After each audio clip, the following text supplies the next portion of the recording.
Lesson 8th Two Gentlemen of Verona. Verona ਦੇ ਦੋ ਪੱਧਰ ਪੁਰਸ਼, ਦੋ ਚੰਗੇ ਵਿਅਕਤੀ। Written by A.J. Cronin. Verona ਇੱਕ ਇਟਲੀ ਦਾ ਸ਼ਹਿਰ ਹੈ ਜਿਸ ਦੀ ਕਿ ਇਹ ਕਹਾਣੀ ਹੈ। Let's start. A.J. Cronin 1896 to 1974 was a doctor. Author A.J. Cronin ਜਿਨ੍ਹਾਂ ਦਾ ਜਨਮ 1896 ਈਸਵੀ ਵਿੱਚ ਹੋਇਆ ਅਤੇ ਜਿਨ੍ਹਾਂ ਦਾ ਦੇਹਾਂਤ 1974 ਈਸਵੀ ਵਿੱਚ ਹੋਇਆ, ਉਹ ਪੇਸ਼ੇ ਤੋਂ ਡਾਕਟਰ ਸਨ। He practised medicine in Wales and in London. ਜਿਨ੍ਹਾਂ ਨੇ ਕਿ ਆਪਣੀ ਡਾਕਟਰੀ ਪੇਸ਼ੇ ਦੀ ਪ੍ਰੈਕਟਿਸ ਵੇਲਜ਼ ਅਤੇ ਲੰਡਨ ਦੇ ਵਿੱਚ ਕੀਤੀ। It was while recovering from a breakdown in health. ਇੱਕ ਵਾਰ ਜਦੋਂ ਉਹ ਆਪਣੀ ਖਰਾਬ ਹੋਈ ਤਬੀਅਤ ਤੋਂ ਰਿਕਵਰ ਕਰ ਰਹੇ ਸਨ, that he wrote his first novel Hatter's Castle. ਤਾਂ ਉਦੋਂ ਉਹਨਾਂ ਨੇ ਆਪਣਾ ਪਹਿਲਾ ਨਾਵਲ ਹੈਟਰਜ਼ ਕੈਸਲ ਲਿਖਿਆ। It was a huge success, ਜਿਸ ਨੂੰ ਕਿ ਬਹੁਤ ਵੱਡੀ ਕਾਮਯਾਬੀ ਮਿਲੀ। Cronin gave up practicing medicine and took to writing as a career। ਤੇ ਉਸ ਦੀ ਕਾਮਯਾਬੀ ਤੋਂ ਬਾਅਦ Cronin ਨੇ ਆਪਣੀ ਡਾਕਟਰੀ ਪੇਸ਼ੇ ਦੀ ਪ੍ਰੈਕਟਿਸ ਨੂੰ ਛੱਡ ਦਿੱਤਾ ਅਤੇ ਲੇਖਣੀ ਨੂੰ ਹੀ ਆਪਣਾ ਪੇਸ਼ਾ ਬਣਾ ਲਿਆ। He wrote a number of novels and short stories। ਉਹਨਾਂ ਨੇ ਬਹੁਤ ਸਾਰੇ ਨਾਵਲ ਅਤੇ ਮਿੰਨੀ ਕਹਾਣੀਆਂ ਲਿਖੀਆਂ।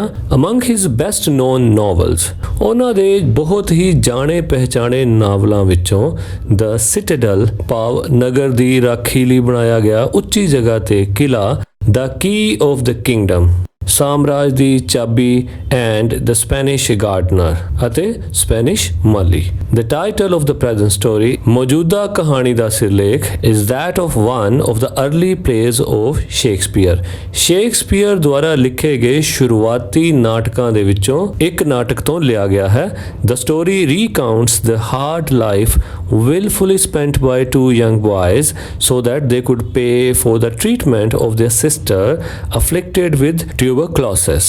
ਇਹ ਕਹਾਣੀ ਉਹਨਾਂ ਦੋ ਲੜਕਿਆਂ ਦੀ ਆਪਣੀ ਮਰਜ਼ੀ ਦੇ ਨਾਲ ਬਿਤਾਈ ਹੋਈ ਮਿਹਨਤ ਭਰੀ ਜ਼ਿੰਦਗੀ ਨੂੰ ਦਰਸਾਉਂਦੀ ਹੈ, ਜਿਸ ਵਿੱਚ ਕਿ ਉਹ ਆਪਣੀ ਭੈਣ ਜੋ ਕਿ TB ਦੇ ਨਾਲ ਪੀੜਿਤ ਹੈ, ਉਸ ਦਾ ਇਲਾਜ ਕਰਵਾਉਣ ਲਈ ਉਹ ਸਖਤ ਮਿਹਨਤ ਕਰਦੇ ਹਨ। The boys sacrifice their sincerity and devotion to the cause and the maturity they display in their actions give a new hope for humanity। ਉਹਨਾਂ ਦਾ ਆਪਣੀ ਭੈਣ ਦੇ ਇਲਾਜ ਕਰਾਉਣ ਲਈ ਬਲੀਦਾਨ, ਉਹਨਾਂ ਦੀ ਵਿਸ਼ਵਾਸ ਪਾਤਰਤਾ ਅਤੇ ਉਹਨਾਂ ਦੀ ਲਗਨ, ਜਿਹੜੇ ਇਸ ਕੌਜ਼ ਲਈ ਆਪਣੀਆਂ ਕਿਰਿਆਵਾਂ 'ਚ ਪਰਪੱਕਤਾ ਦਿਖਾਉਂਦੇ ਹਨ, ਉਹ ਸੱਚਮੁੱਚ ਹੀ ਮਨੁੱਖਤਾ ਲਈ ਇੱਕ ਨਵੀਂ ਆਸ ਦੀ ਕਿਰਨ ਹੈ। Let's start reading. As the narrator and his friend drove through the foothills of the Alps. Narrator ਕਹਾਣੀ ਸੁਣਾਉਣ ਵਾਲਾ, drove is second form ਹੈ drive ਦੀ। Alps ਫਰਾਂਸ ਅਤੇ ਇਟਲੀ ਦੇ ਵਿਚਕਾਰ ਮੌਜੂਦ ਪਹਾੜੀਆਂ। ਕਿ ਜਦੋਂ ਇਸ ਕਹਾਣੀ ਨੂੰ ਸੁਣਾਉਣ ਵਾਲਾ ਅਤੇ ਉਸ ਦਾ ਮਿੱਤਰ ਐਲਪਸ ਦੀਆਂ ਪਹਾੜੀਆਂ ਦੇ ਥੱਲੇ ਡਰਾਈਵ ਕਰਦੇ ਹੋਏ ਜਾ ਰਹੇ ਸਨ, ਭਾਵ ਆਪਣੀ ਕਾਰ ਵਿੱਚ ਸਨ, two small boys stopped us on the outskirts of Verona। ਉਸ ਵੇਲੇ ਦੋ ਛੋਟੇ ਲੜਕਿਆਂ ਨੇ ਉਹਨਾਂ ਨੂੰ ਵੈਰੋਨਾ ਦੀ ਸਰਹੱਦ ਤੇ ਭਾਵ ਵੈਰੋਨਾ ਦੇ ਬਾਹਰ ਰੋਕਿਆ। They were selling wild strawberries। ਉਹ ਜੰਗਲ ਦੀਆਂ ਸਟ੍ਰਾਬੇਰੀਜ਼ ਵੇਚ ਰਹੇ ਸਨ। Don't buy, warned Luigi, our cautious driver। ਤਾਂ ਸਾਡੇ ਸੁਚੇਤ ਡਰਾਈਵਰ ਨੇ ਸਾਨੂੰ ਆਗਾਹ ਕੀਤਾ ਕਿ ਇੱਥੋਂ ਨਾ ਖਰੀਦੋ। You will get fruit much better in Verona besides these boys। ਕਿ ਤੁਹਾਨੂੰ ਵੈਰੋਨਾ ਵਿੱਚ ਇਸ ਤੋਂ ਕਿਤੇ ਵਧੀਆ ਫਰੂਟ ਮਿਲ ਜਾਏਗਾ ਇਹਨਾਂ ਲੜਕਿਆਂ ਤੋਂ ਇਲਾਵਾ। Luigi shrugged his shoulders to convey his disapproval of their shabby appearance। Luigi ਨੇ ਆਪਣੇ ਮੋਢਿਆਂ ਨੂੰ ਹਿਲਾ ਕੇ ਵੀ ਉਹਨਾਂ ਦੀ ਦਿੱਖ ਪ੍ਰਤੀ ਆਪਣੀ ਅਸਹਿਮਤੀ ਵਿਅਕਤ ਕੀਤੀ ਕਿ ਲੂਗੀ ਨੂੰ ਉਹਨਾਂ ਦੋਨਾਂ ਤੇ ਵਿਸ਼ਵਾਸ ਨਹੀਂ ਸੀ। One boy had on a worn jersey and cut off khaki pants। ਇੱਕ ਲੜਕੇ ਨੇ ਫਟੀ ਪੁਰਾਣੀ ਜਰਸੀ ਪਾਈ ਹੋਈ ਸੀ ਅਤੇ cut off khaki ਪੈਂਟ ਪਾਈ ਹੋਈ ਸੀ। The other a shortened army tunic gathered in loose folds about his skinny frame। ਤੇ ਦੂਸਰੇ ਨੇ ਇੱਕ ਆਰਮੀ ਵਾਲੀ ਜੈਕਟ ਪਾਈ ਹੋਈ ਸੀ ਜਿਸ ਨੂੰ ਕਿ ਉਸਨੇ ਆਪਣੀ ਬੋਡੀ ਦੇ ਹਿਸਾਬ ਨਾਲ ਫੋਲਡ ਕੀਤਾ ਹੋਇਆ ਸੀ। Yet gazing at the two little figures, ਉਹਨਾਂ ਦੋ ਛੋਟੇ ਲੜਕਿਆਂ ਵੱਲ ਦੇਖਦੇ ਹੋਏ with their brown skins, ਜਿਨ੍ਹਾਂ ਦੀ ਕਿ ਬਰਾਊਨ ਚਮੜੀ ਸੀ, tangled hair, ਉਲਝੇ ਹੋਏ ਵਾਲ ਸੀ, and dark earnest eyes, ਜਿਨ੍ਹਾਂ ਦੀਆਂ ਕਾਲੀਆਂ ਗੰਭੀਰ ਅੱਖਾਂ ਸਨ। We felt ourselves strangely attracted। ਇਹ ਸਾਰਾ ਕੁਝ ਸਾਨੂੰ ਬਹੁਤ ਅਜੀਬ ਤਰ੍ਹਾਂ ਉਹਨਾਂ ਵੱਲ ਖਿੱਚ ਰਿਹਾ ਸੀ। My companion who spoke to the boys, ਮੇਰਾ ਸਾਥੀ ਜਿਸ ਨੇ ਕਿ ਲੜਕਿਆਂ ਨਾਲ ਗੱਲ ਕੀਤੀ, discovered that they were brothers। ਉਸ ਨੂੰ ਪਤਾ ਚੱਲਿਆ ਕਿ ਉਹ ਦੋਨੋਂ ਭਰਾ ਸਨ। Nicola the elder was 13। Nikola ਜਿਸ ਦੀ ਉਮਰ 13 ਸਾਲ ਦੀ ਸੀ, ਉਹ ਵੱਡਾ ਭਰਾ ਸੀ। ਜੈਕੋਪੋ who barely came up to the door handle of the car, ਤੇ ਦੂਸਰੇ ਦਾ ਨਾਮ ਸੀ ਜੈਕੋਪੋ ਜੋ ਕਿ ਕਾਰ ਦੇ ਡੋਰ ਹੈਂਡਲ ਤੱਕ ਮਸਾਂ ਹੀ ਅੱਪੜਦਾ ਸੀ, ਪਹੁੰਚਦਾ ਸੀ। was nearly 12, ਉਹ ਲਗਭਗ 12 ਸਾਲ ਦਾ ਸੀ। We bought their biggest basket then set off toward town। ਸੋ ਇਹ ਜਾਣਦੇ ਹੋਏ ਕਿ ਵੈਰੋਨਾ ਦੇ ਵਿੱਚੋਂ ਇਸ ਤੋਂ ਵੀ ਜ਼ਿਆਦਾ ਵਧੀਆ ਫਰੂਟਸ ਮਿਲ ਜਾਣਗੇ, ਫਿਰ ਵੀ ਅਸੀਂ ਉਹਨਾਂ ਤੋਂ ਇੰਪ੍ਰੈਸ ਹੁੰਦੇ ਹੋਏ ਉਹਨਾਂ ਦੀ ਸਭ ਤੋਂ ਵੱਡੀ ਬਾਸਕਟ, ਸਭ ਤੋਂ ਵੱਡੀ ਟੋਕਰੀ ਖਰੀਦ ਲਈ ਅਤੇ ਵੈਰੋਨਾ ਟਾਊਨ ਵੱਲ ਨੂੰ ਰਵਾਨਾ ਹੋ ਗਏ। ਨੈਕਸਟ ਮਾਰਨਿੰਗ, ਅਗਲੀ ਸਵੇਰ, coming out of R hotel, ਆਪਣੇ ਹੋਟਲ ਵਿੱਚੋਂ ਬਾਹਰ ਆਉਂਦਿਆਂ we saw our friends bent over shoe shine boxes beside the fountain in the public square। ਅਸੀਂ ਦੇਖਿਆ ਕਿ ਚੌਂਕ ਦੇ ਕੋਲ ਇੱਕ ਫੁਹਾਰੇ ਦੇ ਕੋਲ ਉਹੀ ਸਾਡੇ ਮਿੱਤਰ ਆਪਣੇ shoe shine boxes ਦੇ ਨਾਲ ਲੋਕਾਂ ਦੇ ਬੂਟ ਪਾਲਿਸ਼ ਕਰ ਰਹੇ ਸਨ, doing a brisk business। ਅਤੇ ਉਹਨਾਂ ਦੇ ਇਸ ਵਪਾਰ ਦੀ ਖੂਬ ਤੇਜ਼ੀ ਸੀ, ਭਾਵ ਕਾਫੀ ਲੋਕ ਉਹਨਾਂ ਕੋਲ ਬੂਟ ਪਾਲਿਸ਼ ਕਰਾਉਣ ਲਈ ਖੜੇ ਸਨ। We watched for a few moments, ਅਸੀਂ ਕੁਝ ਪਲ ਉਹਨਾਂ ਨੂੰ ਦੇਖਿਆ। then as trade slackened, ਅਤੇ ਜਿੱਦਾਂ ਹੀ ਉਹਨਾਂ ਦਾ ਇਹ ਵਪਾਰ ਥੋੜਾ ਧੀਮਾ ਪਿਆ, ਭਾਵ ਥੋੜੇ ਕਸਟਮਰ ਉਹਨਾਂ ਕੋਲ ਘਟੇ, we went over, ਅਸੀਂ ਉੱਥੇ ਚਲੇ ਗਏ। they greeted us with friendly faces, ਉਹਨਾਂ ਨੇ ਸਾਡਾ ਸਵਾਗਤ ਇੱਕ ਬਹੁਤ ਹੀ ਮਿੱਤਰਤਾ ਪੂਰਵਕ ਚਿਹਰਿਆਂ ਦੇ ਨਾਲ ਕੀਤਾ। I thought you picked fruit for a living, ਮੈਂ ਸੋਚਿਆ ਸੀ ਕਿ ਤੁਸੀਂ ਫਲ ਹੀ ਤੋੜਦੇ ਹੋ ਆਪਣੀ ਰੋਜ਼ੀ ਰੋਟੀ ਨੂੰ ਕਮਾਉਣ ਲਈ। I said, ਮੈਂ ਕਿਹਾ, ਭਾਵ ਸਟੋਰੀ ਨੂੰ ਨਰੇਟ ਕਰਨ ਵਾਲੇ ਨੇ ਕਿਹਾ। We do many things sir, ਅਸੀਂ ਬਹੁਤ ਕੁਝ ਕਰਦੇ ਹਾਂ ਸ਼੍ਰੀਮਾਨ ਜੀ। ਨਿਕੋਲਾ answered seriously, ਨਿਕੋਲਾ ਨੇ ਗੰਭੀਰਤਾ ਦੇ ਨਾਲ ਜਵਾਬ ਦਿੱਤਾ। He glanced at us hopefully, ਉਸਨੇ ਸਾਡੇ ਵੱਲ ਬਹੁਤ ਆਸ ਨਾਲ ਤੱਕਿਆ। Often we show visitors through the town, ਅਕਸਰ ਅਸੀਂ ਇੱਥੇ ਘੁੰਮਣ ਆਉਣ ਵਾਲੇ ਵਿਜ਼ਿਟਰਸ ਨੂੰ ਸ਼ਹਿਰ ਘੁਮਾਉਂਦੇ ਹਾਂ। To Juliet's tomb, ਕਿ ਜੂਲੀਅਟ ਦੇ ਮਕਬਰੇ ਤੇ, ਜੂਲੀਅਟ ਦੀ ਕਬਰ ਤੇ, ਕਿ ਜਿੱਦਾਂ ਵੈਰੋਨਾ ਸ਼ਹਿਰ ਫੇਮਸ ਹੈ ਰੋਮੀਓ ਅਤੇ ਜੂਲੀਅਟ ਦੇ ਨਾਮ ਨਾਲ, ਸੋ ਜੂਲੀਅਟ ਦੀ ਜੋ ਕਬਰ ਹੈ ਉਹ ਵੀ ਉਸੇ ਸ਼ਹਿਰ ਵਿੱਚ ਬਣੀ ਹੋਈ ਹੈ। And other places of interest, ਅਤੇ ਅਸੀਂ ਹੋਰ ਵੀ ਦੂਜੇ ਰੋਚਕ ਸਥਾਨਾਂ ਵਿੱਚ ਉਹਨਾਂ ਨੂੰ ਘੁਮਾਉਂਦੇ ਹਾਂ। All right, I smiled, ਚਲੋ ਠੀਕ ਹੈ, ਮੈਂ ਮੁਸਕਰਾਇਆ। You take us along, ਤੁਸੀਂ ਸਾਨੂੰ ਵੀ ਉੱਥੇ ਆਪਣੇ ਨਾਲ ਘੁਮਾਓ। As we made the rounds, ਕਿ ਜਿੱਦਾਂ ਅਸੀਂ ਉਹਨਾਂ ਦੇ ਨਾਲ ਸ਼ਹਿਰ ਦੇ ਚੱਕਰ ਲਗਾਏ, my interest was again provoked, ਤਾਂ ਮੇਰੀ ਰੁਚੀ ਨੂੰ ਫਿਰ ਬੜਾਵਾ ਮਿਲਿਆ, ਉਤਪੰਨ ਹੋਈ by their remarkable demeanor, ਉਹਨਾਂ ਦੇ ਅਦਭੁਤ ਆਚਰਣ, ਉਹਨਾਂ ਦੇ ਅਦਭੁਤ ਵਿਵਹਾਰ ਕਰਕੇ, ਭਾਵ ਉਹਨਾਂ ਦਾ ਵਿਵਹਾਰ ਸਾਡੇ ਨਾਲ ਇੰਨਾ ਵਧੀਆ ਸੀ ਕਿ ਉਹਨਾਂ ਪ੍ਰਤੀ ਮੇਰੀ ਰੁਚੀ ਹੋਰ ਜ਼ਿਆਦਾ ਵੱਧ ਗਈ। they were childish enough, ਉਹਨਾਂ ਵਿੱਚ ਕਾਫੀ ਬਚਪਨਾ ਸੀ, and in many ways quite artless, ਅਤੇ ਉਹ ਬਹੁਤ ਤਰੀਕਿਆਂ ਦੇ ਨਾਲ ਅਨਾੜੀ ਵੀ ਸਨ, ਭਾਵ ਉਹਨਾਂ ਨੂੰ ਹਜੇ ਕੰਮਕਾਰ ਦਾ ਇੰਨਾ ਤਜਰਬਾ ਨਹੀਂ ਸੀ, ਉਹਨਾਂ ਨੇ ਕੋਈ ਕੰਮਕਾਰ ਨਹੀਂ ਸਿੱਖਿਆ ਸੀ। Jacopo was lively as a squirrel, ਜੈਕੋਪੋ ਜੋ ਕਿ ਛੋਟਾ ਸੀ, ਉਹ ਤਾਂ ਇੱਕ ਗਲੈਰੀ ਦੀ ਤਰ੍ਹਾਂ ਫੁਰਤੀਲਾ ਸੀ। Nicola's smile was steady and engaging, Nikola ਦੀ ਮੁਸਕਾਨ ਬਹੁਤ ਹੀ ਗੰਭੀਰ ਅਤੇ ਆਪਣੇ ਵੱਲ ਖਿੱਚਣ ਵਾਲੀ ਸੀ। Yet in both these boyish faces there was a seriousness which was far beyond their years, ਫਿਰ ਵੀ ਦੋਨਾਂ ਦੇ ਲੜਕਪਨ ਦੇ ਨਾਲ ਭਰੇ ਹੋਏ ਚਿਹਰਿਆਂ ਦੇ ਵਿੱਚ ਇੱਕ ਖਾਸ ਕਿਸਮ ਦੀ ਗੰਭੀਰਤਾ ਸੀ, ਜਿਹੜੀ ਕਿ ਉਹਨਾਂ ਦੀ ਉਮਰ ਤੋਂ ਕਾਫੀ ਪਰੇ ਦੀ ਸੀ। In the week which followed we saw them frequently, ਤੇ ਉਸ ਤੋਂ ਬਾਅਦ ਆਉਣ ਵਾਲੇ ਹਫਤੇ ਦੇ ਵਿੱਚ ਅਸੀਂ ਉਹਨਾਂ ਨੂੰ ਲਗਾਤਾਰ ਦੇਖਦੇ ਰਹੇ। For they proved extremely useful to us, ਕਿਉਂਕਿ ਉਹ ਸਾਡੇ ਲਈ ਬਹੁਤ ਹੀ ਲਾਭਦਾਇਕ ਸਿੱਧ ਹੋਏ।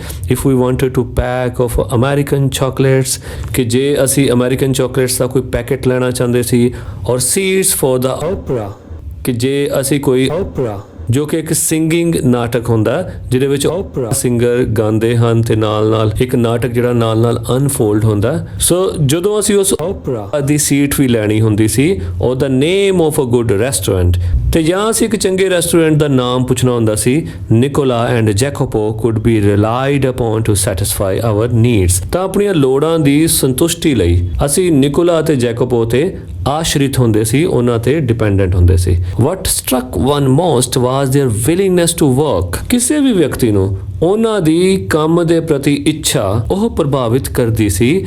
ਡਿਊਰਿੰਗ ਥੀਜ਼ ਸਮਰ ਡੇਜ਼, ਇਹਨਾਂ ਗਰਮੀ ਦੇ ਦਿਨਾਂ ਦੇ ਦੌਰਾਨ, ਅੰਡਰ ਦਾ ਹੌਟ ਸਨ, ਤਪਦੀ ਧੁੱਪ ਦੇ ਵਿੱਚ, ਦੇ ਸ਼ਾਈਨਡ ਸ਼ੂਜ਼, ਉਹ ਬੂਟ ਪਾਲਿਸ਼ ਕਰਦੇ, ਸੋਲਡ ਫਰੂਟ, ਫਲ ਵੇਚਦੇ, ਹੌਕਡ ਨਿਊਜ਼ਪੇਪਰਸ, ਨਿਊਜ਼ਪੇਪਰ ਵੇਚਣ ਜਾਂਦੇ, ਕੰਡਕਟਡ ਟੂਰਿਸਟਸ ਰਾਉਂਡ ਦ ਟਾਊਨ, ਉਸ ਸ਼ਹਿਰ ਦੇ ਇਰਦ ਗਿਰਦ ਉਹ ਟੂਰਿਸਟ ਨੂੰ ਲੈ ਕੇ ਜਾਂਦੇ, ਐਂਡ ਰੈਨ ਐਰੰਡਸ, ਅਤੇ ਕਦੀ ਕਦੀ ਉਹ ਸੰਦੇਸ਼ਾ ਪਹੁੰਚਾਉਣ ਦਾ ਵੀ ਕੰਮ ਕਰਦੇ। One night, ਇੱਕ ਰਾਤ, we came upon them, ਅਸੀਂ ਉਹਨਾਂ ਕੋਲ ਆਏ, in the windy and deserted square, ਅਤੇ ਉਸ ਚੌਂਕ ਦੇ ਵਿੱਚ ਕਾਫੀ ਹਵਾ ਚੱਲ ਰਹੀ ਸੀ ਅਤੇ ਉਹ ਚੌਂਕ ਬੀਆਬਾਨ ਸੀ, ਭਾਵ ਉੱਥੇ ਹੋਰ ਕੋਈ ਵੀ ਨਹੀਂ ਸੀ। resting on the stone pavement beneath the lights, ਤਾਂ ਉਹ ਦੋਨੋਂ ਜਣੇ ਲਾਈਟਾਂ ਦੇ ਥੱਲੇ ਉਸ ਪੱਥਰ ਦੇ ਨਾਲ ਬਣੇ ਹੋਏ ਫੁੱਟਪਾਥ ਦੇ ਉੱਤੇ ਉਹ ਆਰਾਮ ਕਰ ਰਹੇ ਸਨ। ਨਿਕੋਲਾ ਸੈਟ ਅਪਰਾਈਟ ਟਾਇਰਡ, ਨਿਕੋਲਾ ਸਿੱਧਾ ਬੈਠਾ ਹੋਇਆ ਸੀ, ਥੱਕਿਆ ਹੋਇਆ। ਅ ਬੰਡਲ ਆਫ ਅਨਸੋਲਡ ਨਿਊਜ਼ਪੇਪਰਸ ਲੇ ਐਟ ਹਿਜ਼ ਫੀਟ, ਤੇ ਉਸਦੇ ਪੈਰਾਂ ਦੇ ਵਿੱਚ ਅਣਵਿਖੀਆਂ ਅਖਬਾਰਾਂ ਦਾ ਬੰਡਲ ਪਿਆ ਹੋਇਆ ਸੀ। Jacopo, his head resting upon his brother's shoulder, was asleep. ਜੈਕੋਬੋ, ਜਿਸ ਦਾ ਕਿ ਸਿਰ ਆਪਣੇ ਬ੍ਰਦਰ ਦੇ ਮੋਢਿਆਂ ਤੇ ਸੀ, ਉਹ ਸੁੱਤਾ ਪਿਆ ਸੀ। ਇਟ ਵਾਜ਼ ਨੀਅਰਲੀ ਮਿਡਨਾਈਟ, ਇਹ ਲਗਭਗ ਅੱਧੀ ਰਾਤ ਦਾ ਸਮਾਂ ਸੀ। Why are you out so late Nicola, ਤਾਂ ਨਰੇਟਰ ਨੇ ਪੁੱਛਿਆ, ਨਿਕੋਲਾ, ਕਿ ਤੁਸੀਂ ਇੰਨੀ ਦੇਰ ਰਾਤ ਬਾਹਰ ਕਿਉਂ ਹੋ? Waiting for the last bus from Padua, ਅਸੀਂ ਪਾਡੂਆ ਤੋਂ ਚੱਲਣ ਵਾਲੀ ਲਾਸਟ ਬੱਸ ਦੀ ਉਡੀਕ ਕਰ ਰਹੇ ਹਾਂ। We shall sell all our papers when it comes in, ਤੇ ਉਸ ਬੱਸ ਦੇ ਆਉਣ ਤੇ ਅਸੀਂ ਆਪਣੀਆਂ ਸਾਰੀਆਂ ਅਖਬਾਰਾਂ ਵੇਚ ਦੇਵਾਂਗੇ। Must you work so hard, you both look rather ਟਾਇਰਡ, ਕਿ ਤੁਸੀਂ ਬਹੁਤ ਜ਼ਿਆਦਾ ਮਿਹਨਤ ਨਹੀਂ ਕਰਦੇ, ਤੁਸੀਂ ਬਹੁਤ ਥੱਕੇ ਹੋਏ ਲੱਗ ਰਹੇ ਹੋ। We are not complaining sir, ਅਸੀਂ ਕੋਈ ਸ਼ਿਕਾਇਤ ਨਹੀਂ ਕਰ ਰਹੇ ਸ਼੍ਰੀਮਾਨ ਜੀ। ਬਟ ਨੈਕਸਟ ਮਾਰਨਿੰਗ, ਪਰ ਅਗਲੀ ਸਵੇਰ, when I went over to the fountain to have my shoes shined, ਜਦੋਂ ਮੈਂ ਉਸ ਫੁਆਰੇ ਕੋਲ ਆਪਣੇ ਬੂਟਾਂ ਨੂੰ ਪਾਲਿਸ਼ ਕਰਾਉਣ ਲਈ ਗਿਆ, ਆਈ ਸੈਡ, ਮੈਂ ਕਿਹਾ, Nicola, the way you and Jacopo work, you must earn quite a bit, ਕਿ ਨਿਕੋਲਾ, ਜਿੱਦਾਂ ਤੂੰ ਅਤੇ ਜੈਕੋਪੋ ਕੰਮ ਕਰਦੇ ਹਨ, ਤੁਸੀਂ ਜ਼ਰੂਰ ਕੁਛ ਨਾ ਕੁਛ ਕਮਾਉਂਦੇ ਹੋਵੋਗੇ। You spend nothing on clothes, ਤੁਸੀਂ ਆਪਣੇ ਕੱਪੜਿਆਂ ਤੇ ਕੁਛ ਵੀ ਨਹੀਂ ਖਰਚ ਕਰਦੇ। ਯੂ ਈਟ ਲਿਟਲ ਇਨਫ, ਤੁਸੀਂ ਬਹੁਤ ਘੱਟ ਖਾਂਦੇ ਹੋ। When I see you have a meal, ਜਦੋਂ ਮੈਂ ਤੁਹਾਨੂੰ ਖਾਣਾ ਖਾਂਦਿਆਂ ਦੇਖਦਾ ਹਾਂ, it's usually black bread and figs, ਇਹ ਆਮ ਕਰਕੇ ਬਲੈਕ ਬ੍ਰੈਡ ਹੁੰਦੀ ਹੈ ਅਤੇ ਅੰਜੀਰ ਦਾ ਫਰੂਟ ਹੁੰਦਾ ਹੈ। ਟੈਲ ਮੀ, ਮੈਨੂੰ ਦੱਸੋ, what do you do with your money, ਤੁਸੀਂ ਆਪਣੇ ਇਹਨਾਂ ਕਮਾਏ ਹੋਏ ਪੈਸਿਆਂ ਨਾਲ ਕੀ ਕਰੋਗੇ? He coloured deeply under his sunburn, ਉਸ ਦਾ ਚਿਹਰਾ ਧੁੱਪ ਵਿੱਚ ਖੜੇ ਹੋਣ ਕਰਕੇ ਕਾਲਾ ਪਿਆ ਹੋਇਆ ਸੀ। ਦੈਨ ਗ੍ਰਿਊ ਪੇਲ, ਤੇ ਨਰੇਟਰ ਦੀ ਇਹ ਗੱਲ ਸੁਣ ਕੇ ਉਹ ਪੀਲਾ ਪੈ ਗਿਆ। He looked to the ground, ਉਸਨੇ ਜ਼ਮੀਨ ਵੱਲ ਵੇਖਿਆ। You must be saving up to emigrate to America, I suggested, ਤਾਂ ਨਰੇਟਰ ਨੇ ਉਹਨਾਂ ਨੂੰ ਸਲਾਹ ਦਿੱਤੀ ਕਿ ਤੁਹਾਨੂੰ ਪੈਸਾ ਜੋੜ ਕੇ ਅਮਰੀਕਾ ਦੇ ਵਿੱਚ ਜਾ ਕੇ ਸੈਟਲ ਹੋ ਜਾਣਾ ਚਾਹੀਦਾ, ਆਪਣੇ ਆਪ ਨੂੰ ਉੱਥੇ ਐਮੀਗ੍ਰੇਟ ਕਰ ਲੈਣਾ ਚਾਹੀਦਾ। ਸੋ ਇੱਥੇ ਇੱਕ ਵਰਡ ਆਇਆ ਹੈ ਐਮੀਗ੍ਰੇਟ, ਦਾ ਹੀ ਇੱਕ ਮਿਲਦਾ ਜੁਲਦਾ ਵਰਡ ਹੁੰਦਾ ਇਮੀਗ੍ਰੇਟ।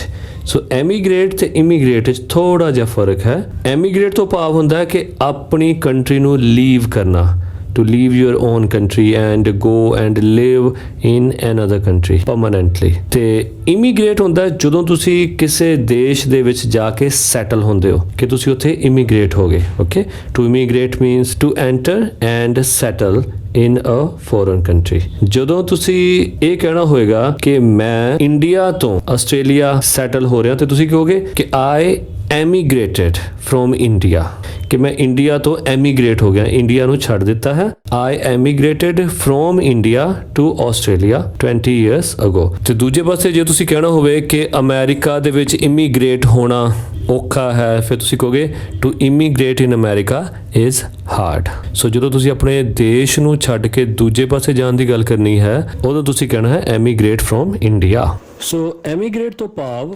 ਆਪਣੇ ਦੇਸ਼ ਨੂੰ ਛੱਡਣਾ, ਤੇ ਇਮੀਗ੍ਰੇਟ ਤੋਂ ਭਾਵ ਕਿਸੇ ਦੂਜੇ ਦੇਸ਼ ਵਿੱਚ ਪ੍ਰਵੇਸ਼ ਕਰਨਾ।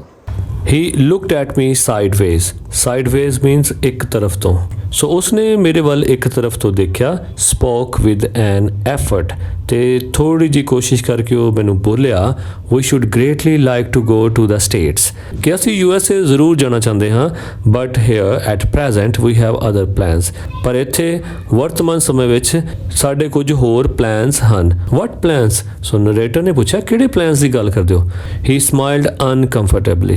ਤਾਂ ਉਹ ਬੇਚੈਨੀ ਨਾਲ ਮੁਸਕਰਾਇਆ। ਜਸਟ ਪਲਾਨਸ ਸਰ, ਕਿ ਸਿਰਫ ਪਲਾਨਸ ਹਨ ਸਰ। ਹੀ ਆਨਸਰਡ ਇਨ ਅ ਲੋ ਵੌਇਸ। ਉਸਨੇ ਘੱਟ ਆਵਾਜ਼ ਵਿੱਚ ਜਵਾਬ ਦਿੱਤਾ, well I said we are leaving on Monday. ਖੈਰ ਮੈਂ ਕਿਹਾ ਕਿ ਅਸੀਂ ਮੰਡੇ ਨੂੰ ਜਾ ਰਹੇ ਹਾਂ। Is there anything I can do for you before we go? ਕੀ ਅਸੀਂ ਤੁਹਾਡੇ ਲਈ ਇੱਥੋਂ ਜਾਣ ਤੋਂ ਪਹਿਲਾਂ ਕੁਝ ਕਰ ਸਕਦੇ ਹਾਂ? Nicola shook his head. But suddenly Jacopo said. Nicola ਨੇ ਆਪਣਾ ਸਿਰ ਨਾ ਵਿੱਚ ਹਿਲਾ ਦਿੱਤਾ, ਪਰ ਇੱਕਦਮ ਜੈਕੋਪੋ ਨੇ ਕਿਹਾ, ਸਰ ਹੀ ਬਰਸਟ ਆਊਟ। ਉਹ ਇੱਕਦਮ ਵਿੱਚੋਂ ਬੋਲ ਪਿਆ, every Sunday we make a visit to the country to Poleta. So ਇੱਥੇ ਕੰਟਰੀ ਦਾ ਮਤਲਬ ਦੇਸ਼ ਨਹੀਂ, ਮੀਨਸ ਵਿਲੇਜ। ਸੋ ਉਸਨੇ ਕਿਹਾ ਕਿ ਹਰ ਐਤਵਾਰ ਅਸੀਂ ਆਪਣੇ ਪਿੰਡ ਪੋਲੇਟਾ ਨੂੰ ਜਾਂਦੇ ਹਾਂ, 30 ਕਿਲੋਮੀਟਰਸ ਫਰੋਮ ਹੇਅਰ, ਜਿਹੜਾ ਕਿ ਇੱਥੋਂ 30 ਕਿਲੋਮੀਟਰ ਦੂਰੀ ਤੇ ਹੈ। ਯੂਜ਼ਲੀ ਵੀ ਹਾਇਰ ਬਾਈਸਾਈਕਲਸ। ਅਕਸਰ ਅਸੀਂ ਬਾਈਸਾਈਕਲਸ ਕਿਰਾਏ ਤੇ ਲੈ ਲੈਂਦੇ ਹਾਂ, ਬਟ ਟੁਮਾਰੋ, ਪਰ ਕੱਲ, since you are so kind, ਕਿਉਂਕਿ ਤੁਸੀਂ ਬਹੁਤ ਦਿਆਲੂ ਹੋ ਸਾਡੇ ਲਈ, you might send us in your car, ਕੀ ਤੁਸੀਂ ਸਾਨੂੰ ਆਪਣੇ ਨਾਲ ਕਾਰ ਵਿੱਚ ਲੈ ਜਾਓਗੇ? I have already told Lugi he might have the Sunday off. ਮੈਂ ਆਲਰੇਡੀ ਲੂਗੀ ਨੂੰ ਦੱਸ ਚੁੱਕਿਆ ਸੀ ਕਿ ਮੈਂ ਉਸ ਨੂੰ ਸੰਡੇ ਆਫ ਕਰ ਰਿਹਾ, ਭਾਵ ਉਸ ਦੀ ਐਤਵਾਰ ਦੀ ਛੁੱਟੀ ਸੀ। However, I answered, I'll drive you out myself. Story narrator ਨੇ ਜਵਾਬ ਦਿੱਤਾ, ਹਾਲਾਂਕਿ ਮੈਂ ਖੁਦ ਡਰਾਈਵ ਕਰਕੇ ਤੁਹਾਨੂੰ ਨਾਲ ਲੈ ਜਾਵਾਂਗਾ। There was a pause. ਚੁੱਪ ਪਸਰ ਗਈ ਸੀ। Nikola was glaring at his young brother in vexation. Nikola ਆਪਣੇ ਛੋਟੇ ਬ੍ਰਦਰ ਜੈਕੋਬੋ ਵੱਲ ਗੁੱਸੇ ਦੇ ਨਾਲ ਦੇਖ ਰਿਹਾ ਸੀ। We could not think of troubling you, sir. Nikola ਨੇ ਕਿਹਾ, ਸ਼੍ਰੀਮਾਨ ਜੀ, ਅਸੀਂ ਤੁਹਾਨੂੰ ਪਰੇਸ਼ਾਨ ਕਰਨ ਬਾਰੇ ਨਹੀਂ ਸੋਚ ਸਕਦੇ। It won't be any trouble. ਤੇ ਮੈਂ ਕਿਹਾ ਕਿ ਮੈਨੂੰ ਕੋਈ ਪਰੇਸ਼ਾਨੀ ਨਹੀਂ ਹੋਏਗੀ। He bit his lip. Then, in a rather put out tone, he said, very well. ਉਸਨੇ ਆਪਣੇ ਬੁੱਲਾਂ ਨੂੰ ਆਪਣੇ ਦੰਦਾਂ ਥੱਲੇ ਰੱਖਿਆ ਤੇ ਪਰੇਸ਼ਾਨੀ ਦੇ ਸਵਰ ਵਿੱਚ ਕਿਹਾ, ਠੀਕ ਹੈ। The following afternoon we drove to the tiny village set high upon the hillside. ਤਾਂ ਅਗਲੀ ਦੁਪਹਿਰ ਅਸੀਂ ਆਪਣੇ ਉਸ ਛੋਟੇ ਪਿੰਡ ਜੋ ਕਿ ਪਹਾੜੀ ਦੇ ਉੱਪਰਲੇ ਸਿਖਰ ਤੇ ਸੀ ਦੇ ਵੱਲ ਕਾਰ ਤੇ ਜਾਣਾ ਸ਼ੁਰੂ ਕੀਤਾ। I imagined that our destination would be some humble dwellings. ਤਾਂ ਨਰੇਟਰ ਨੇ ਸੋਚਿਆ ਕਿ ਸਾਡੀ ਜੋ ਡੈਸਟੀਨੇਸ਼ਨ ਹੈ, ਭਾਵ ਜਿੱਥੇ ਅਸੀਂ ਫਾਈਨਲ ਪਹੁੰਚਣਾ, ਭਾਵ ਉਹਨਾਂ ਦੇ ਘਰ, ਉਹ ਇੱਕ ਛੋਟਾ ਜਿਹਾ ਘਰ ਹੋਏਗਾ। ਹੰਬਲ ਡਵੈਲਿੰਗਸ ਹੁੰਦਾ ਹੈ ਨਿਵਾਸ ਸਥਾਨ, ਹੰਬਲ ਯਾਨੀ ਤੁੱਛ, ਛੋਟਾ। ਬਟ ਡਾਇਰੈਕਟਡ ਬਾय ਜੈਕੋਪੋ, ਪਰ ਜਿੱਦਾਂ ਕਿ ਜੈਕੋਪੋ ਦੁਆਰਾ ਮੈਨੂੰ ਰਾਹ ਦਿਖਾਇਆ ਗਿਆ, we drew up at a large red roofed villa. ਅਸੀਂ ਇੱਕ ਵੱਡੇ ਲਾਲ ਛੱਤ ਵਾਲੇ ਵਿਲਾ ਤੇ ਪਹੁੰਚੇ, surrounded by a high stone wall, ਜਿਸ ਦੇ ਕਿ ਚਾਰੇ ਪਾਸੇ ਪੱਥਰ ਦੀ ਉੱਚੀ ਦੀਵਾਰ ਬਣੀ ਹੋਈ ਸੀ। I could scarcely believe my eyes, and before I could recover breath, my two passengers had leaped from the car. ਮੈਂ ਮੁਸ਼ਕਲ ਦੇ ਨਾਲ ਹੀ ਆਪਣੀਆਂ ਅੱਖਾਂ ਤੇ ਵਿਸ਼ਵਾਸ ਕਰ ਸਕਦਾ ਸੀ, ਅਤੇ ਇਸ ਤੋਂ ਪਹਿਲਾਂ ਕਿ ਮੈਂ ਆਪਣੇ ਸਾਹ ਨੂੰ ਸੰਭਾਲਦਾ, ਮੇਰੇ ਦੋਨੋਂ ਪੈਸੇਂਜਰਸ ਮੇਰੀ ਕਾਰ ਦੇ ਵਿੱਚੋਂ ਛਾਲ ਮਾਰ ਕੇ ਬਾਹਰ ਨਿਕਲ ਚੁੱਕੇ ਸਨ। We shall not be long, sir. ਅਸੀਂ ਇੱਥੇ ਜ਼ਿਆਦਾ ਦੇਰ ਨਹੀਂ ਰੁਕਾਂਗੇ। Perhaps only an hour. ਸ਼ਾਇਦ ਸਿਰਫ 1 ਘੰਟਾ ਹੀ। Maybe you would like to go to the cafe in the village for a drink? ਕਿ ਕੀ ਤੁਸੀਂ ਵਿਲੇਜ ਦੇ ਵਿੱਚ ਜੋ ਕੈਫੇ ਹੈ ਉੱਥੇ ਕੁਝ ਪੀਣ ਜਾਣਾ ਪਸੰਦ ਕਰੋਗੇ? They disappeared beyond the corner of the wall. ਇਹਨਾਂ ਕਹਿ ਕੇ ਉਹ ਸਾਹਮਣੀ ਦੀਵਾਰ ਦੇ ਕਾਰਨਰ ਤੋਂ ਪਰੇ ਦੀ disappear ਹੋ ਗਏ, ਅਲੋਪ ਹੋ ਗਏ। After a few minutes I followed. ਤੇ ਕੁਝ ਦੇਰ ਉਹਨਾਂ ਦਾ ਪਿੱਛਾ ਕਰਨ ਉਪਰੰਤ, ਕਿ ਭਾਵ ਮੈਂ ਵਿਲੇਜ ਨਹੀਂ ਗਿਆ ਕੁਝ ਪੀਣ ਲਈ, ਮੈਂ ਉਹਨਾਂ ਦਾ ਪਿੱਛਾ ਕੀਤਾ। I found a grilled side entrance ਤੇ ਮੈਂ ਦੇਖਿਆ ਉਸ ਦੀ ਸਾਈਡ ਤੇ ਇੱਕ ਗ੍ਰਿਲ ਵਾਲੇ gate the entrance C and determinedly rang the bell ਅਤੇ ਮੈਂ ਇਰਾਦਾ ਕਰਕੇ ਉਹਨਾਂ ਦੀ ਬੈਲ ਵਜਾਈ। A pleasant looking woman with steel rimmed spectacles appeared। ਇੱਕ ਅੱਛੀ ਦਿੱਖ ਵਾਲੀ ਔਰਤ ਜਿਸਨੇ ਕਿ ਸਟੀਲ ਰਿਮ ਦੀ ਐਨਕ ਪਾਈ ਹੋਈ ਸੀ ਉਹ ਮੇਰੇ ਸਾਹਮਣੇ ਆਈ। I blinked as I saw that she was dressed in the white uniform of a trained nurse। ਮੈਂ ਆਪਣੀ ਅੱਖ ਝਪਕ ਕੇ ਦੇਖਿਆ ਕਿ ਉਹ ਲੇਡੀ ਸਫੇਦ ਯੂਨੀਫਾਰਮ ਦੇ ਵਿੱਚ ਇੱਕ ਟ੍ਰੇਨਡ ਨਰਸ ਲੱਗ ਰਹੀ ਸੀ। I just brought 2 small boys here ਤੇ ਮੈਂ ਉਸ ਨਰਸ ਨੂੰ ਕਿਹਾ ਕਿ ਮੈਂ ਇੱਥੇ 2 ਛੋਟੇ ਲੜਕੇ ਲੈ ਕੇ ਆਇਆ ਸੀ। Oh yes, her face lit up ਤੇ ਦੋਨੋਂ ਬੱਚਿਆਂ ਬਾਰੇ ਸੁਣ ਕੇ ਉਸ ਨਰਸ ਦੇ ਫੇਸ ਤੇ ਰੌਣਕ ਜਿਹੀ ਆ ਗਈ। She opened the door to admit me। ਉਸਨੇ ਮੈਨੂੰ ਅੰਦਰ ਬੁਲਾਉਣ ਲਈ ਦਰਵਾਜ਼ਾ ਖੋਲ੍ਹਿਆ। Nicola and Jacopo, I will take you up। ਕਿ ਹਾਂ ਤੁਸੀਂ ਨਿਕੋਲਾ ਤੇ ਜੈਕੋਪੋ ਦੀ ਗੱਲ ਕਰ ਰਹੇ ਹੋ, ਮੈਂ ਤੁਹਾਨੂੰ ਉਹਨਾਂ ਕੋਲ ਲੈ ਜਾਵਾਂਗੀ। She led me through a cool tiled vestibule into the hospital। ਉਹ ਮੈਨੂੰ ਹਸਪੀਟਲ ਦੇ ਠੰਡੇ ਅਤੇ ਟਾਈਲਾਂ ਲੱਗੇ ਹੋਏ ਗਲਿਆਰੇ ਦੇ ਵਿੱਚ ਲੈ ਗਈ। For hospital the villa had become ਕਿ ਉਹ ਵਿਲਾ ਇੱਕ ਹਸਪੀਟਲ ਬਣ ਚੁੱਕਾ ਸੀ। At the door of a little cubicle the nurse paused ਕਿ ਦਰਵਾਜ਼ੇ ਤੇ ਇੱਕ ਛੋਟੇ ਘਣਾਕਾਰ ਦੇ ਕੋਲ ਨਰਸ ਰੁਕ ਗਈ। Put her finger on her lips ਉਸਨੇ ਆਪਣੀ ਉਂਗਲੀ ਆਪਣੇ ਬੁੱਲਾਂ ਤੇ ਰੱਖੀ and with a smile bade me look through the glass partition ਅਤੇ ਮੁਸਕਰਾਉਂਦੇ ਹੋਏ ਉਸਨੇ ਮੈਨੂੰ ਕਿਹਾ ਕਿ ਉਸ ਸ਼ੀਸ਼ੇ ਦੀ ਪਾਰਟੀਸ਼ਨ ਦੇ ਵਿੱਚੋਂ ਤੁਸੀਂ ਉੱਧਰ ਦੇਖ ਸਕਦੇ ਹੋ। The 2 boys were seated at the bedside of a girl of about 20। ਦੋਨੋਂ ਲੜਕੇ ਉਸ 20 ਸਾਲਾਂ ਦੀ ਲੜਕੀ ਦੇ ਬੈੱਡ ਦੇ ਸਾਈਡ ਤੇ ਬੈਠੇ ਸਨ। who propped up on pillows ਜੋ ਕਿ ਪਿਲੋਜ਼ ਦੇ ਸਹਾਰੇ ਬੈਠੀ ਸੀ। wearing a pretty lace jacket ਜਿਸਨੇ ਬਹੁਤ ਸੁੰਦਰ ਜਾਲੀਦਾਰ ਜੈਕਟ ਪਾਈ ਹੋਈ ਸੀ। was listening to their chatter ਜੋ ਕਿ ਉਹਨਾਂ ਦੀਆਂ ਗੱਲਾਂ ਸੁਣ ਰਹੀ ਸੀ। her eyes soft and tender ਉਸ ਦੀਆਂ ਅੱਖਾਂ ਬਹੁਤ ਨਾਜ਼ੁਕ ਅਤੇ ਦਿਆਲਤਾ ਭਰਪੂਰ ਸਨ। one could see at a glance her resemblance to her brothers ਕੋਈ ਵੀ ਇੱਕ ਨਜ਼ਰ ਦੇਖ ਕੇ ਹੀ ਇਹ ਪਹਿਚਾਣ ਸਕਦਾ ਸੀ ਕਿ ਉਸ ਦੀ ਦਿੱਖ ਉਸ ਦੇ ਭਰਾਵਾਂ ਨਾਲ ਮਿਲਦੀ ਸੀ। ਭਾਵ ਬਿਨਾਂ ਜਾਣੇ ਪਛਾਣੇ ਵੀ ਕੋਈ ਕਹਿ ਸਕਦਾ ਸੀ ਕਿ ਉਹਨਾਂ ਦੀ ਸ਼ਕਲ ਇੰਨੀ ਮਿਲਦੀ ਹੈ ਕਿ ਉਹ ਭੈਣ ਭਰਾ ਹਨ। A vase of wild flowers stood on her table ਕਿ ਜੰਗਲੀ ਫੁੱਲਾਂ ਦਾ ਇੱਕ ਫੂਲਦਾਨ ਉਸ ਟੇਬਲ ਦੇ ਉੱਤੇ ਪਿਆ ਸੀ। Besides a dish of fruit and several books ਅਤੇ ਇਸ ਤੋਂ ਇਲਾਵਾ ਫਲ ਅਤੇ ਕਈ ਕਿਤਾਬਾਂ ਪਈਆਂ ਸਨ। Won't you go in? The nurse murmured। Nurse ਨੇ ਹੌਲੀ ਹੌਲੀ ਬੋਲਿਆ ਕਿ ਤੁਸੀਂ ਅੰਦਰ ਨਹੀਂ ਜਾਓਗੇ। Lucia will be pleased to see you। Lucia ਤੁਹਾਨੂੰ ਦੇਖ ਕੇ ਬਹੁਤ ਖੁਸ਼ ਹੋਏਗੀ। I shook my head and turned away। ਮੈਂ ਆਪਣਾ ਸਿਰ ਨਾ ਵਿੱਚ ਹਿਲਾਇਆ ਅਤੇ ਮੁੜ ਗਿਆ।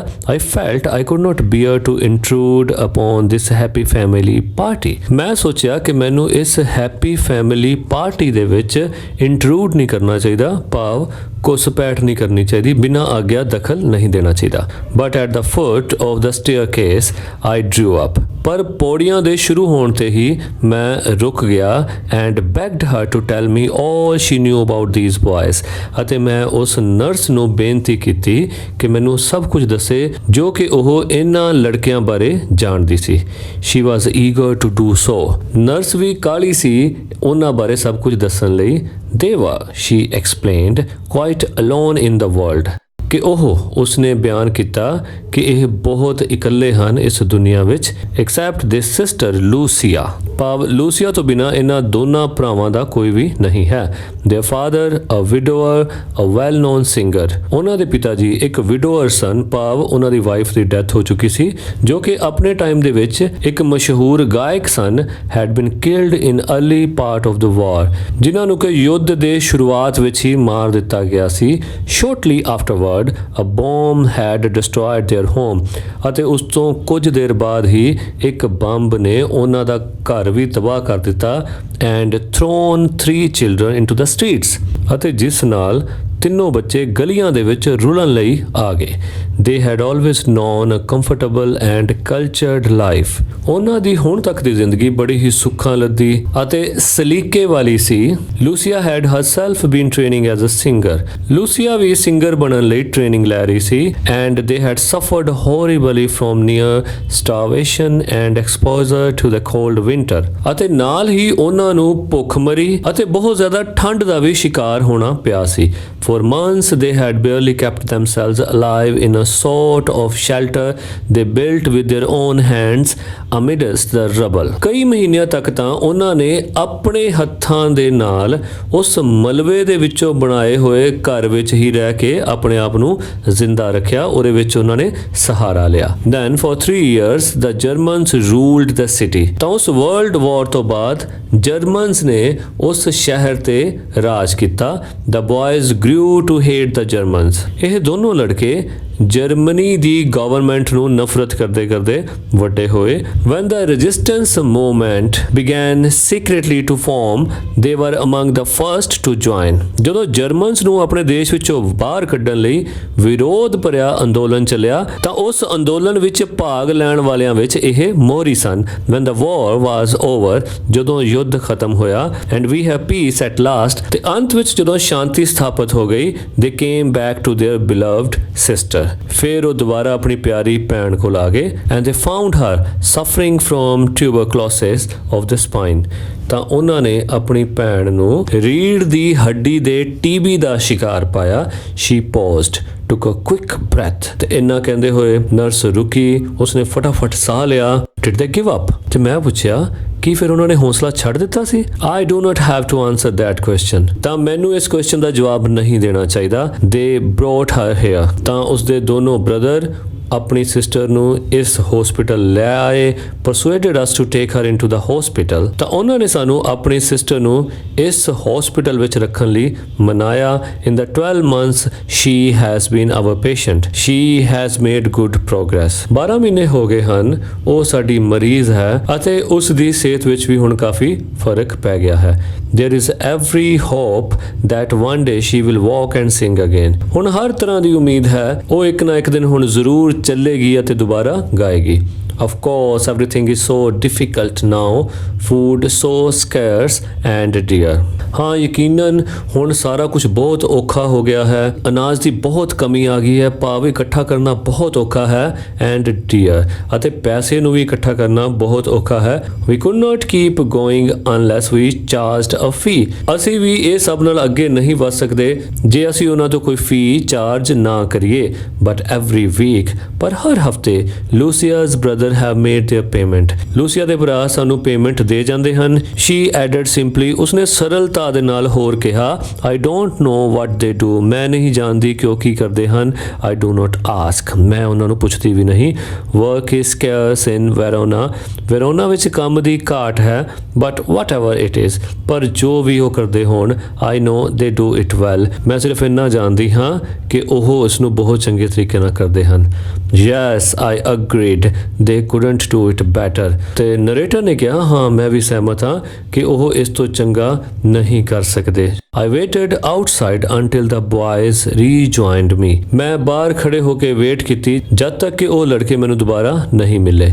then drove them back to the city। ਫਿਰ ਮੈਂ ਉਹਨਾਂ ਨੂੰ ਵਾਪਸ ਸਿਟੀ ਛੱਡਣ ਗਿਆ। they sat beside me। ਉਹ ਮੇਰੇ ਨਾਲ ਬੈਠੇ not speaking ਕੁਝ ਨਹੀਂ ਬੋਲੇ। for my part I did not say a word। ਮੇਰੇ ਵੱਲੋਂ ਵੀ ਮੈਂ ਕੋਈ ਸ਼ਬਦ ਨਹੀਂ ਬੋਲਿਆ। I knew they would prefer to feel that they had safely kept their secret। ਮੈਂ ਇਹ ਸੋਚਦਾ ਸੀ ਕਿ ਉਹ ਵੀ ਇਸੇ ਚੀਜ਼ ਨੂੰ ਹੀ ਪ੍ਰੈਫਰ ਕਰ ਰਹੇ ਹੋਣਗੇ ਕਿ ਉਹਨਾਂ ਨੇ ਆਪਣਾ ਸੀਕ੍ਰੇਟ ਰਿਵੀਲ ਨਹੀਂ ਹੋਣ ਦਿੱਤਾ, ਆਪਣਾ ਜੋ ਰਾਜ਼ ਹੈ ਕਿਸੇ ਦੇ ਸਾਹਮਣੇ ਨਹੀਂ ਖੋਲਿਆ। yet their devotion had touched me deeply। ਪਰ ਫਿਰ ਵੀ ਉਹਨਾਂ ਦੀ ਲਗਨ ਨੇ ਮੇਰੇ ਦਿਲ ਨੂੰ ਬਹੁਤ ਅੰਦਰੋਂ ਤੱਕ ਛੂਇਆ। war had not broken their spirit। ਯੁੱਧ ਨੇ ਉਹਨਾਂ ਦੀ ਲਗਨ ਨੂੰ ਨਹੀਂ ਤੋੜਿਆ। their selfless action brought a new nobility to human life। ਉਹਨਾਂ ਦੀ ਨਿਸ਼ਕਾਮ ਕੀਤੀ ਹੋਈ ਸੇਵਾ ਨੇ ਮਨੁੱਖੀ ਜੀਵਨ ਵਿੱਚ ਨਵੀਂ ਨੇਕੀ ਨੂੰ ਲਿਆਂਦਾ ਹੈ। gave promise of a greater hope for human society। ਤੇ ਉਹਨਾਂ ਨੇ ਮਨੁੱਖੀ ਸਮਾਜ ਨੂੰ ਇੱਕ ਬਹੁਤ ਹੀ ਉੱਚੀ ਆਸ ਦਾ ਭਰੋਸਾ ਦਿਵਾਇਆ ਹੈ।